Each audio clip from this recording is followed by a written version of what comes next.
আজকে সকাল তখন বাজে 11:15 আমরা ছিলাম পাশেই। তো হঠাৎ বিকট শব্দ পেলাম।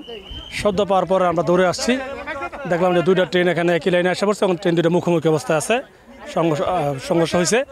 তো দেখলাম যে ঢাকা থেকে ছেড়ে আসছে একটি মালবাহী মালগাড়ি, আর যদিপুর থেকে আসছে যাত্রীবাহী ট্রেনে কোনো যাত্রী ছিল না, ট্রেনে খালি ছিল। তো দুটো ট্রেন মুখোমুখি সংঘর্ষ হয়েছে। সংঘর্ষ হওয়ার পর দেখলাম যে ট্রেনের যে চালক আহত অবস্থা, রক্ষিত অবস্থায় ভিতরে পড়ে আছে। তখন আমরা এলাকাবাসীকে নিয়ে তার থেকে প্রাথমিক আমরা উদ্ধার শুরু করেছি। তখন আমরা তাদের উদ্ধার করে আমরা মেডিকেলে পাঠাইছি। তারপর আস্তে আস্তে আমাদের যদিপুর থানার ওসি সাহেব আসছেন, জেলা প্রশাসক সাহেব আসছেন, তারা এসে তারপরে কাজ তার দেখভাল শুরু করেছেন। ট্রেনটি সাপ্তাহিক বন্ধ আজকে শুক্রবার। এই ট্রেনটি সকালে 10:40 আমি জয়দেবপুর রেলওয়ে জংশনে ছিলাম। তো ট্রেনটি আজকে প্রচণ্ড টানের স্পিডেই সেই ট্রেনটি ঢাকার উদ্দেশ্যে যাওয়া রওনা হচ্ছিল।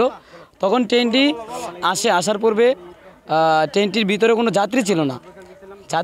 সাপ্তাহিক বন্ধ থাকাকালীন সময়ের জন্য যাত্রী ছিল না। ট্রেনটি ঢাকার উদ্দেশ্যে যাওয়া লাইনে ছিল, কিন্তু ট্রেনের যে লাইন ছিল এই লাইনটা ঠিক মতো না তারা ক্লিয়ার করতে পারে নাই। ক্লিয়ার না করার কারণে এই পাশে মালবাহী ট্রেন আর ওই পাশে যাত্রীবাহী ট্রেনটি, ওই ট্রেনটির নাম হলো টাঙ্গাইল কম্পিউটার, ওই ট্রেনটি এই ট্রেনের ইঞ্জিনের সাথে সংঘর্ষ হয়। আমরা ওই থেকে দেখি যে একদম ধোঁয়া, মানে যেরকম বাতাস আসলে যেরকম ধোঁয়া ছুটে সেম তেরকমভাবেই ধোঁয়া ছুটতেছে। তখন আমরা স্টেশন থেকে তৎকালীন সময়ে আমরা আবার এই জায়গায় আসি, এসে দেখি যে এরকম পরিস্থিতি। আমরা এলাকায় অবস্থান করতেছিলাম, তো সেই সময় হঠাৎ একটা বিকট আওয়াজ হওয়ার কারণে আমরা রাস্তার ওই পাশ থেকে এই পাশে আসছি।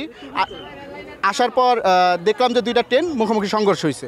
তো আমরা তাৎক্ষণিক গেলাম, সংঘর্ষের স্থলে গেলাম। যাওয়ার পর দেখলাম যে যাত্রীবাহী যে ট্রেনটা ছিল টাঙ্গাইল কম্পিউটার, ওটার মধ্যে কোনো রকম যাত্রী ছিল না আজকে সাপ্তাহিক বন্ধ থাকার কারণে, যার ফলে কোনো নিহতর কোনো সংবাদ আমরা পাইনি। তো যা ড্রাইভার ছিল, ওই ড্রাইভার ওনারা আহত হয়েছে। আমরা সাথে সাথে আমান ভাই ছিল, আরও আমাদের এলাকার কিছু স্থানীয় লোকজন ছিল, ওনাদের মাধ্যমে আমরা বের করার পর 3 জনের অবস্থা খুব গুরুতর ছিল।